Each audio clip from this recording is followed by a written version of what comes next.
हमारी जमीन हमें वापस मिलनी चाहिए। राहुल गांधी ने गुरुवार को लोकसभा में भारत चीन के राजकीय संबंधों की 75वीं सालगिरह पर सरकार पर निशाना साधा। उन्होंने कहा, 4000 किलोमीटर चाइना ने ले लिए हैं और हमारे फॉरेन सेक्रेटरी उनके एम्बेसडर के साथ केक काट रहे हैं। 20 जवान शहीद हुए थे, उनकी शहादत की सेलिब्रेशन हो रही है केक काटकर। लोकसभा में शून्यकाल के दौरान राहुल ने कहा, हमारी जमीन हमें वापस मिलनी चाहिए। We should get our land back. The bill is passed. Lok Sabha के बाद राज्यसभा में भी वक्फ संशोधन बिल पास हो गया। देर रात तक चली करीब 12 घंटे की चर्चा के बाद बिल के पक्ष में 128 और विरोध में 95 वोट पड़े। अब बिल राष्ट्रपति के पास जाएगा और उनकी मंजूरी के बाद ये कानून बन जाएगा। दिन भर में बिल पर चर्चा के दौरान किसने क्या कहा, आइए जानते हैं। ताजमहल पर भी दावा कर दिया गया।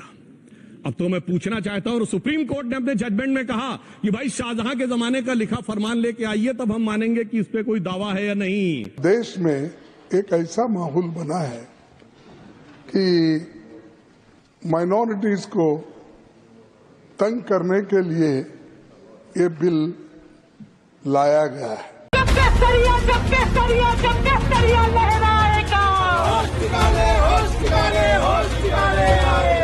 6 अप्रैल को रामनवमी मनाई जाएगी। पश्चिम बंगाल में इसे लेकर बीजेपी और टीएमसी जोर शोर से तैयारी कर रही हैं। पर लोगों के दिल में डर बना हुआ है। होली हो, ईद हो, ऐसा माहौल बना दिया जाता है कि लोगों के अंदर थोड़ा डर तो आ ही गया है। बीजेपी का जुलूस तो सिर्फ दंगा कराने के लिए आता है।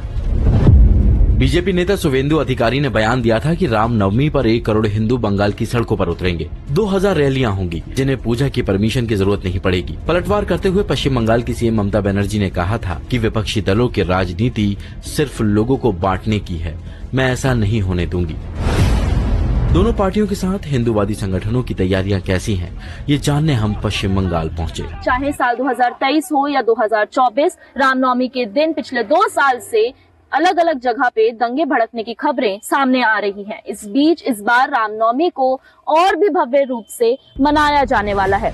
रामनवमी और हिंदुओं पर बीजेपी नेता दिलीप घोष बताते हैं, रामनवमी में हम जरूर सहभागी होते हैं, पूरा ताकत भी लगाते हैं, लेकिन ये हमारा प्रोग्राम नहीं है। हिंदू जागरण मंच, विश्व हिंदू परिषद, दूसरा यहाँ जो भारत संघ आदि धार्मिक संस्थाएं हैं, सब इसमें सम्मिलित होते हैं। रामनवमी पर टीएमसी ने नारा दिया, राम लला की निकली सवारी, तलवार पर कलम है भारी। वहीं इस बार टीएमसी भी रामनवमी पर शोभा यात्रा निकाल रही है। जैसे दुर्गा पूजा मनाई जाती है, जैसे छठ पूजा मनाई जाती है, ठीक। मौनी रॉय जल्द ही संजय दत्त के साथ फिल्म भूतनी में नजर आएंगी। एक्ट्रेस हाल ही में एक इवेंट में शामिल हुई। इस इवेंट का वीडियो सोशल मीडिया पर काफी वायरल हो रहा है, जिसके बाद यूजर्स एक्ट्रेस को जमकर ट्रोल कर रहे हैं। इसमें मौनी का लुक काफी बदला हुआ नजर आ रहा है। यूजर्स का कहना है कि एक्ट्रेस ने अपने होठों की सर्जरी कराई है। वीडियो में एक्ट्रेस नए हेयर स्टाइल में दिखाई दे रही है। उनके लिप्स भी थोड़े फुलर नजर आ रहे हैं। मौनी रॉय के इस लुक। अब अमेरिका के सरकारी अफसर या कर्मचारी चीनी नागरिकों के साथ रोमांटिक या सेक्सुअल रिलेशनशिप नहीं बना सकेंगे। लेकिन क्यों? ऐसे रिश्ते जो पहले से ही बने हुए हैं, उन पर क्या इसका असर होगा? क्या है टर्म्स एंड कंडीशंस? जानेंगे स्पॉटलाइट में।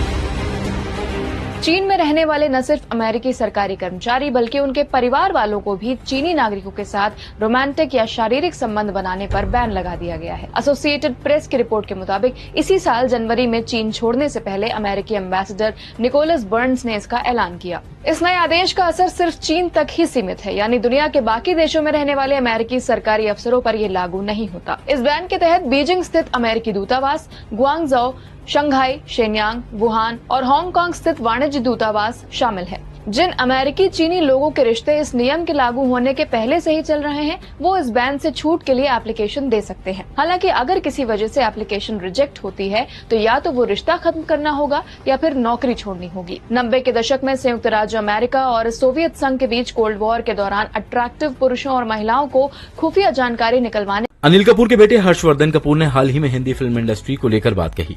एक्टर का कहना है कि मेकर्स को बजट की जगह ज्यादा अच्छा कंटेंट बनाने पर ध्यान देना चाहिए। साथ ही कहा कि बॉलीवुड सिर्फ बड़े कलाकारों के होने से नहीं, प्रोड्यूसर्स को थोड़ा रिस्क लेना चाहिए। दरअसल एक्टर ने ये रिएक्शन उस पोस्ट पर दिया जिसमें कहा गया था कि बॉलीवुड इंडस्ट्री अब खत्म हो गई है। सलमान खान अब एक्टिंग नहीं करना चाहते। आमिर के पास कोई फिल्म नहीं है। अक्षय फिल्में जामनगर में बुधवार रात इंडियन एयरफोर्स के जगुआर फाइटर जेट क्रैश में शहीद हुए लेफ्टिनेंट सिद्धार्थ यादव का पार्थिव शरीर आज हरियाणा के रेवाड़ी पहुंचेगा। उनके पैतृक गांव में पूरे सैन्य सम्मान के साथ सिद्धार्थ का अंतिम संस्कार किया जाएगा। सिद्धार्थ बुधवार रात जामनगर में इंडियन एयरफोर्स के जगुआर फाइटर जेट क्रैश में शहीद हुए थे। ये प्लेन रूटीन ट्रेनिंग उड़ान के दौरान क्रैश हो गया था। 28 साल के फ्लाइट लेफ्टिनेंट सिद्धार्थ